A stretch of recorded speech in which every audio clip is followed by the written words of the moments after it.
नमस्कार साथियों, कुछ बात करें यूट्यूब चैनल पर एक बार फिर आपका बहुत बहुत स्वागत है। आज हम बात करेंगे द्रोणाचार्य और एकलव्य के संबंधों के ऊपर, उनके बीच में आपस में जो कुछ भी हुआ उसके संबंध में। महाभारत ग्रंथ बहुत ही अद्भुत ग्रंथ है साथियों। इसमें किसी भी महापुरुष के अवगुणों को छिपाया नहीं गया है। चाहे कितना भी महान पुरुष रहा हो, लेकिन उसने अगर गलत किया है तो उसके गलत कार्य को भी उसमें बखूबी दर्शाया गया है। इसी तरीके से द्रोणाचार्य ने जो एकलव्य का अंगूठा मांगा उसको कहीं भी जस्टिफाई नहीं किया गया महाभारत में, और उसमें ये बताया गया कि द्रोणाचार्य सिर्फ कौरवों और पांडवों के गुरु थे और ये चाहते थे कि इनसे बढ़कर के धनुर्धर कोई ना हो।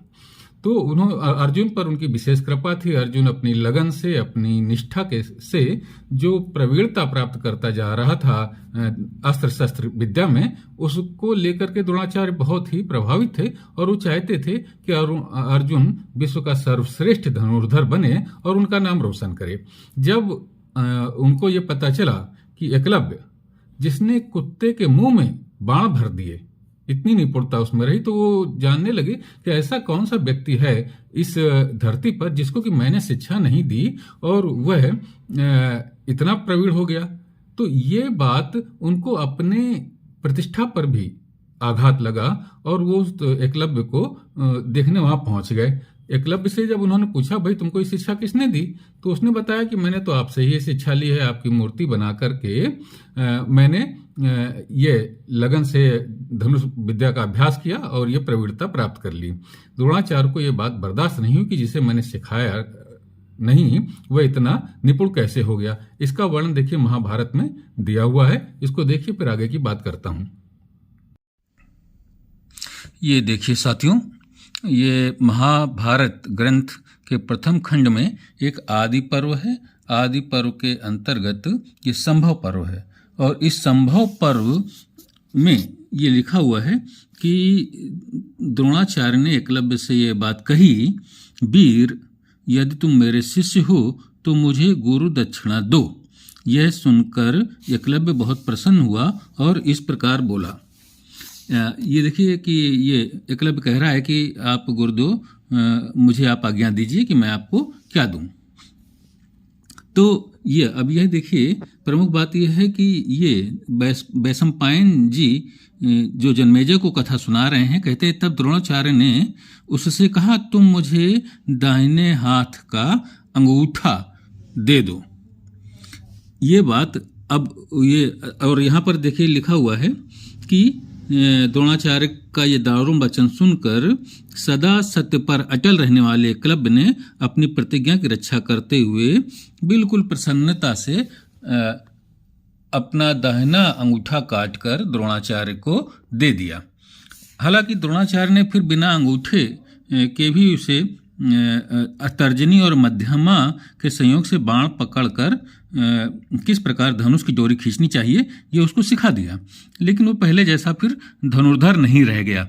ये स्पष्ट रूप से इसमें लिखा हुआ है कि द्रोणाचार्य ने उससे कहा कि तुम मुझे दाहिने हाथ का अंगूठा दे दो। इसका देखिए कि चित्र भी इसमें बनाया गया है। ये द्रोणाचार्य को अंगूठा अपना दे रहा है, समर्पित कर रहा है एकलव्य। एक और इस संबंध में एक ये भी सुंदर सा चित्र बनाया गया है। जब द्रोणाचार्य ये देखिए आए और एकलव्य से उसका अंगूठा मांग रहे हैं और ये अंगूठा जो है एकलव्य ने उनको दे दिया है। तो ये देखा साथियों आपने, द्रोणाचार्य का जो प्रमुख आशय था वो ये कि जिन लोगों को, जिन विद्यार्थियों को वो शिक्षा दे रहे थे, उनसे भी आगे निकल गया कोई बालक जिसने उनसे शिक्षा नहीं प्राप्त की। तो आखिर ये द्रोणाचार्य के ऊपर भी प्रश्न था कि आप कैसे शिक्षक हैं कि इन बच्चों को आप सिखा रहे हैं और ये उस व्यक्ति से पीछे रह गए जो एक जंगली है।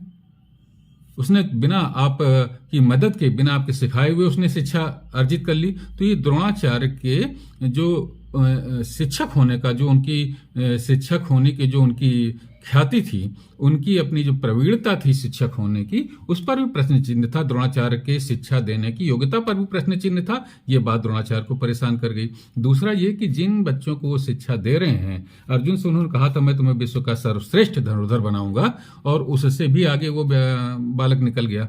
तो ये जो उनकी द्रोणाचार्य की अपनी स्वार्थ सिद्धि की जो बात थी, द्रोणाचार्य की अपनी प्रतिष्ठा पर जो आघात था, इस वजह से द्रोणाचार्य ने एकलव्य का अंगूठा मांग लिया।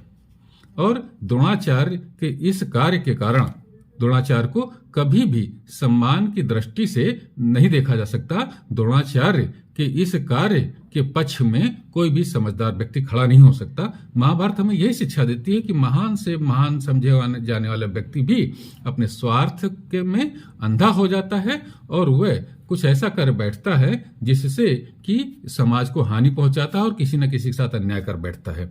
एकलव्य के साथ द्रोणाचार्य ने यही अन्याय किया कि उसकी अपने प्रति आस्था का लाभ उठा करके उसका अंगूठा कटवा लिया। ये द्रोणाचार्य पर एक बहुत बड़ा प्रश्न चिन्ह है और इसके पक्ष में कतई खड़े नहीं हुआ जा सकता साथियों। तो साथियों, द्रोणाचार्य और एकलव्य के संबंध में आज की चर्चा में बस इतना ही। अगर आपको ये बातें पसंद आई हों तो मेरे इस वीडियो को लाइक कीजिए, शेयर कीजिए, अपनी टिप्पणियों से मुझे अवगत कराइए, और अनुरोध है कि इसे सब्सक्राइब जरूर कीजिए। नमस्कार, जय हिंद, वंदे मातरम।